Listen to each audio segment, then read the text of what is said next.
దూరమెంతో ఉందని దిగులు పడకునేస్తమా, దరికి చేర్చుదారులు కూడా ఉన్నాయిగా. భారమెంతో ఉందని బాధపడకునేస్తమా, బాధ వెంట నవ్వుల పంట ఉంటుందిగా.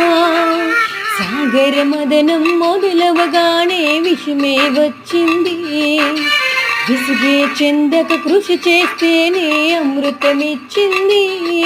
అవరోధాల దీవుల్లో ఆనందనిది ఉన్నది, కష్టాల వారిది దాటిన వారికి సొంతమవుతుంది. తెలుసుకుంటే సత్యమిది, తలుచుకుంటే సాధ్యమిది, మౌనంగానే ఎదగమని మొక్క నీకు చెబుతుంది.